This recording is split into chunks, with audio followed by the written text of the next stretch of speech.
Long term capital gain tax दीर्घ अवधि लाभ कर क्या होता है, आज की वीडियो में जानेंगे दोस्तों। लॉन्ग टर्म कैपिटल गेन कौन कौन सी चीज़ों पर लग रहा है और कितना लगेगा ये देखेंगे दोस्तों। दीर्घ अवधि लाभ कर जो है 2 या 2 से अधिक वर्षों के लिए लगाया जा रहा है। अर्जित लाभ पर आपके जो भी प्रॉफिट होते हैं उस पर यहाँ पर टैक्स लगाया जा रहा है। वर्तमान में 2024 में जो बजट आया जिस पर 12.5% की निवेश से अर्जित प्रॉफिट लाभ पर टैक्स लगाया गया है। दीर्घ अवधि लाभ टैक्स में जो रियायत भी दी गई है उसमें 1.25 लाख रुपए तक टैक्स में छूट भी दिया गया। उसके बाद जो भी आपका इनकम होगा, प्रॉफिट होगा, उस पर टैक्स लगाया जाएगा दोस्तों। तो ये जो है हाल ही में जो बजट जारी हुआ है, बजट पेश किया गया है 2024 में निर्मला सीतारमण वित्त मंत्री के द्वारा long term capital gain tax को लागू किया गया है और उस पर 12.50% का आपको टैक्स देना पड़ेगा। अगर आप कोई भी इन्वेस्टमेंट करते हैं शेयर मार्केट में, म्यूचुअल फंड में, गोल्ड, इक्विटी, बॉन्ड में, तो आपको यहाँ पर आपको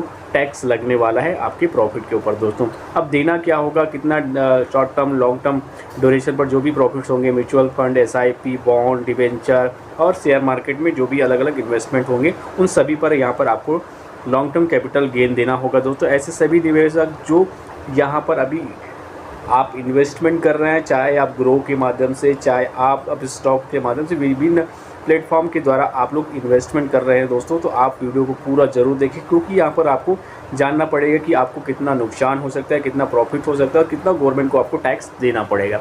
दीर्घ अवधि यानी कि लॉन्ग टर्म कैपिटल गेन में पूंजीगत लाभ कर तब लगाया जाता है जब कोई व्यक्ति आवासीय भूखंड, वाहन, स्टॉक, बॉन्ड और यहाँ तक कि कलाकृति जैसी संग्रहणीय वस्तुओं जैसी पूंजीगत परिसंपत्तियों को बेचकर जो लाभ अर्जित किया जाता है, जो प्रॉफिट आपको मिलता है, जो इनकम जनरेट होता है, उस पर आपको टैक्स देना पड़ेगा दोस्तों। ये गवर्नमेंट की नियम के अकॉर्डिंग है क्योंकि अभी जो हाल ही में हमारा जो बजट पेश हुआ है उसमें इसको लाया गया है और उसमें जो टैक्सेशन जो है अमाउंट है उसको बढ़ाया गया दोस्तों। बात करते हैं long term capital gain tax जो है ये कर चल और अचल संपत्तियों पर लागू होते हैं जिसमें आवासीय संपत्तियां, खाली भूखंड और शेयर इक्विटी सूचीबद्ध हो, दोनों शामिल है। इसमें डिबेंचर भी इक्विटी उन्मुख हो, म्यूचुअल फंड की इकाइयाँ भी शामिल है, सरकारी प्रतिभूतियाँ भी है और UTI, जीरो कूपन बॉन्ड आदि जैसी संपत्तियाँ इसमें शामिल होंगी दोस्तों। तो इन सभी में आपको क्या करना पड़ेगा, long term capital gain tax आपको देना पड़ेगा गवर्नमेंट को। जो भी यहाँ पर इसकी मैच्योरिटी होगी वहाँ पर आपको long term capital gain tax कटकर जो आपका प्रॉफिट होगा, जो आपके इंटरेस्ट होंगे, जो अर्निंग होगा, उस पर आपके मूल अमाउंट को छोड़कर दोस्तों उस पर आपको जो छूट की राशि 1,25,000 रुपये उसको घटाकर ये लागू होगा। भारत में लॉन्ग टर्म कैपिटल गेन की गणना स्वामित्व की 12 महीने से 36 महीने के बाद की जो संपत्ति होगा उस पर लागू होगी। उदाहरण के लिए भारत में अगर किसी व्यक्ति ने वित्तीय वर्ष में मुनाफा 1.25 लाख रुपए तक पहुंच जाता है तो इक्विटी, म्यूचुअल फंड और स्टॉक पर long term capital gain tax 12.5% लागू होगा। रियल एस्टेट, सोना, डेप्ट म्यूचुअल फंड जैसी अन्य संपत्तियों पर भी ये लागू होगा। Long term capital gain tax पर इंडेक्सेशन लाभ के तहत ये 12.5% लागू होगा दोस्तों। यानी कि अब इसके बाद से आपको 12.5% का जो है long term capital gain tax अलग से सरकार को देना पड़ेगा आपके इनकम के अलावा दोस्तों। यहाँ पर ये इनकम की बात नहीं हो रही, यहाँ पर जो आपका इन्वेस्टमेंट है उसमें जो प्रॉफिट हो रहा है उस पर गवर्नमेंट आप टैक्स लगा रही है दोस्तों। Long term capital gain tax calculator की बात करें तो इसमें थोड़ा सा एग्जाम्पल से समझते हैं कि किस तरह से आपको long term capital gain tax लग सकता है और कितना आपको टैक्स गवर्नमेंट काटेगी दोस्तों। मान लीजिए म्यूचुअल फंड कोई 30 साल का युवक है और वो 5,000 का SIP स्टार्ट करता है, सेविंग स्टार्ट करता है मंथली 5,000 रुपये का और उसका ईयरली जो अमाउंट SIP हो जाता है वो 60,000 दोस्तों। हम यहाँ पर 15 साल के लिए कैलकुलेशन को आपको दिखा रहे हैं, तब हमने 15 साल सेलेक्ट किया है और यहाँ पर टोटल जो इन्वेस्टमेंट हो जाता है 15 साल में हमारा 9 लाख रुपये।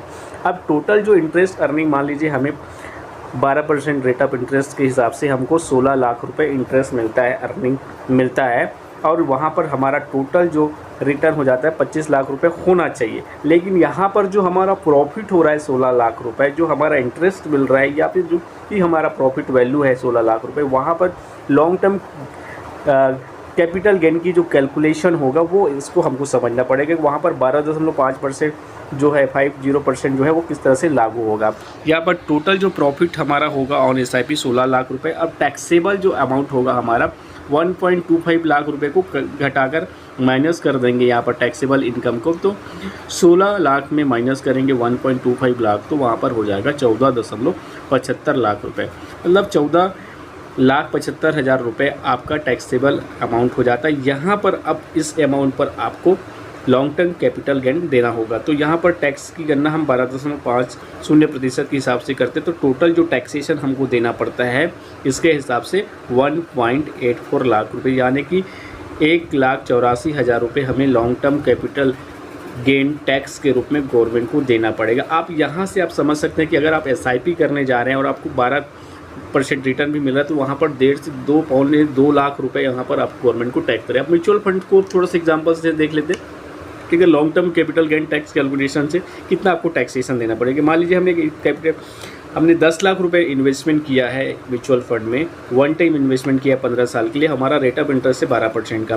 तो वन टाइम डिपॉजिट किया है हमने 10 लाख रुपए और हमारा जो टोटल इंटरेस्ट हमको मिल रहा है 44,73,000 रुपये, मान लीजिए यहाँ पर मिलता है, हमको प्रॉफिट मिल रहा है 44 लाख रुपये का, हमारे 10 लाख रुपये मूल धन को छोड़ करके, बेसिक प्रिंसिपल अमाउंट को छोड़ करके। तो टोटल जो हमारा रिटर्न हो जाता है 54,73,000 रुपये हमको मिलना चाहिए। लेकिन यहाँ पर long term capital gain tax आप प्लग हो जाता है और यहाँ पर आपको long term capital gain tax देना पड़ेगा। तो उसकी कैलकुलेशन कैसे होगा इसको देखते हैं।